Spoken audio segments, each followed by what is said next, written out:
नमस्कार प्रिय दर्शकों, स्वागत है आपका अपने चैनल शाश्वत वेदांता पर। दर्शकों, आज का जो हमारा विषय है वह है एक अलौकिक अद्भुत विषय। The mysteries of life remains unrevealed to many of us and very few realises the glimpses of life. उसे समग्रता से कैसे जिएं, कैसे हम एक पूर्णतापूर्ण जीवन को जी सकें, जान सकें अपने आप को, अपने भीतर की गहराइयों को। आज का हमारा विषय है तिलक लगाने का महत्व, तिलक का विज्ञान भी कह सकते हैं आप इसे, कि क्यों हमारी परंपराओं में इसे जोड़ा गया। सभी शुभ अवसरों पर, भले ही वह आपका जन्मदिन हो या आप किसी अच्छे कार्य के लिए जा रहे हों, तो तिलक का आयोजन किया जाता है।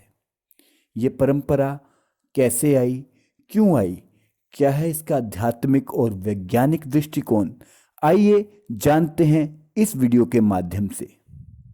There are 7 energy centers in our body, and most important amongst them, or we can say a center from where the spiritual world begins, where we become the owner of our own mind, जहाँ हमें मलकियत प्राप्त होती है हमारे ही मन की, वह चक्र है आज्ञा चक्र।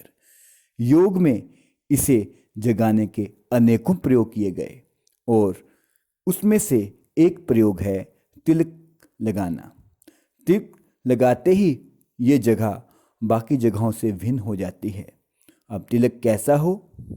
जो इस संवेदनशील चक्र से संबंध स्थापित कर सके, जो इस संवेदनशील चक्र के साथ रेजोनेट हो सके और कोरिलेट होकर ये हमें सार्थकता, एक तरह का स्थायित्व और अलौकिकता प्रदान कर सके। इस चक्र पे ध्यान करते ही आपकी चेतना अदृश्य सत्ता से संबंधित हो जाती है। इसी कारण से यहाँ पर तिलक लगाने की प्रथा है, क्योंकि यहाँ अगर चंदन का तिलक लगा होगा जो कि बहुत ही अच्छे से ज्ञान तंतुओं को, संवेदनशीलता को ग्रहण करता है, तो आप पाएंगे कि आपका मन अगर केंद्र से भटकता है या आपका मन कहीं भी डेविएट हो रहा है, तो वह पुनः आज्ञा चक्र की ओर केंद्रित हो जाएगा। क्योंकि तिलक के महत्व से या तिलक लगाने से उसकी पृथकता में, उसकी इंडिविजुअलिटी में, उस चक्र में आप एक तरह से रिस्पॉन्स डाल रहे हैं। एक तरह से, एक तरह का एक we can say you are just giving a command to your Ajna chakra to handle your mind. और इस कारण आप लगातार उसको स्मरण कर रहे हैं। उस चक्र के स्मरण शक्ति का आधार भी आपका मन का वश में होना है। और जैसे ही आप इसमें गहरे उतरते जाएंगे तो आप पाएंगे कि सच में ये आज्ञा चक्र इसके नाम के अनुकूल ही आपके मन को आज्ञा देता है। इसका स्मरण हमेशा बना रहे, इसी कारण यहाँ पर तिलक का प्रयोग किया जाता है। कहते हैं दोनों आंखों के मध्य, भ्रिकुटी के मध्य हमारा ये चक्र स्थित है, परंतु वैज्ञानिक शोध या योगा के रिसर्च में हम ये जानते हैं कि ये चक्र सभी लोगों का अलग अलग स्थित है।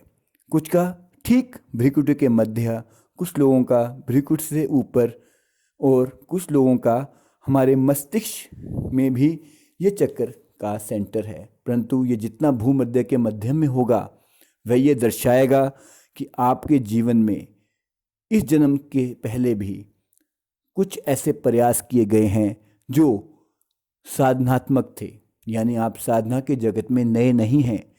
तब ये आपका चक्र भूमध्य के आसपास आपको मिलेगा। शरीर और इंद्रियां ही मन को चलाती हैं। भूख लगने पर, जब पेट को भूख लगती है तो हमारा मन कुछ ना कुछ अच्छा खाने के लिए करता है, या कभी हम जीभ के स्वाद के लिए ऐसी चीज़ें खा जाते हैं जिनके लिए हमें कई बार डॉक्टर ने या हमारे किसी शुभ चिंतक ने मना किया होता है। अर्थात हम ही अपने मन के वश में रहते हैं। अब कभी ऐसा हो कि आपका मन आपकी हर बात माने और आपसे आज्ञा ले, यानी आप मन के गुलाम नहीं उसके मालिक बन जाएं, तो वह कोई और नहीं, वह है हमारा आज्ञा चक्र। बहुत सारे शोध, बहुत सारे रिसर्चेस आज्ञा चक्र के ऊपर हुए हैं। आपको जो अदृश्य चेतना की ओर ले जाए वह है आज्ञा चक्र। यहाँ से एक अलग सा जगत, एक अलौकिक जगत, एक प्रकाशमय जगत आरंभ हो जाता है। मजाक में हम कई बार कहते हैं, यार ऐसा लगता है उसके पास सिक्स सेंस है, या ऐसा है उसकी तो थर्ड आई जो है इट्स एनलाइटन, उसकी तीसरी आंख खुली हुई है। लेकिन कितना अच्छा होता, या हम ये भी कई बार कहते हैं कि हमारी तीसरी आंख होती।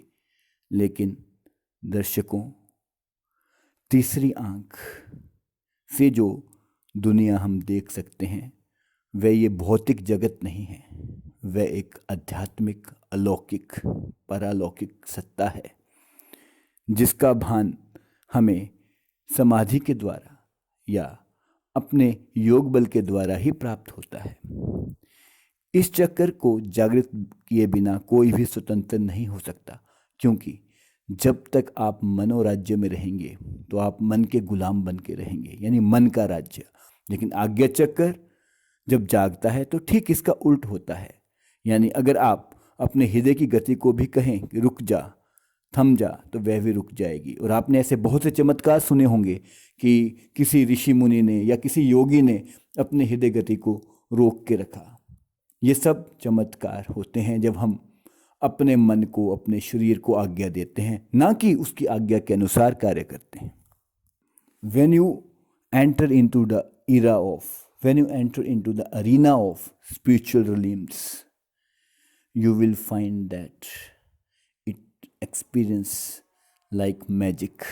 वह किसी मैजिक से कम नहीं है। तिलक लगाना एक प्रथम सीढ़ी है आज्ञा चक्र को एक रेजोनेंस देने के लिए, ताकि हम अपने जीवन को अनुकूल बना सकें। जैसी हम कमांड देंगे अपने आज्ञा चक्र को, धीरे धीरे हम देखेंगे कि उस कमांड का असर शुरू में तो 5 मिनट या 7 मिनट हो रहा है, लेकिन धीरे धीरे जैसे हम आज्ञा चक्र की ओर अपना ध्यान गहरा करेंगे, हम प्राप्त करेंगे एक अलौकिक डिविनिटी, एक ऐसी सत्ता में हम प्रवेश कर जाएंगे जो हमें वह सेम पर्सन नहीं रहने देगी।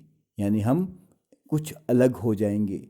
अब हम एक प्रकार के अपने मन के मालिक हो जाएंगे।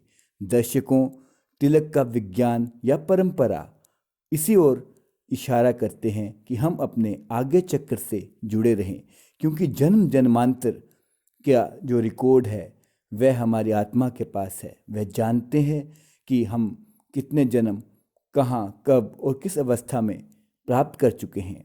तो इसलिए ये एक बहुत ही अच्छा प्रयास है कि हम अपने आज्ञा चक्र को तिलक के माध्यम से जागृत करें और इसके गहरे वैज्ञानिक दृष्टिकोण को आत्मसात करें, ग्रहण करें।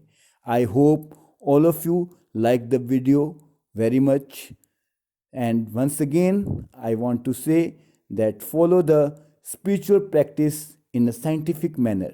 धन्यवाद प्रिय दर्शकों।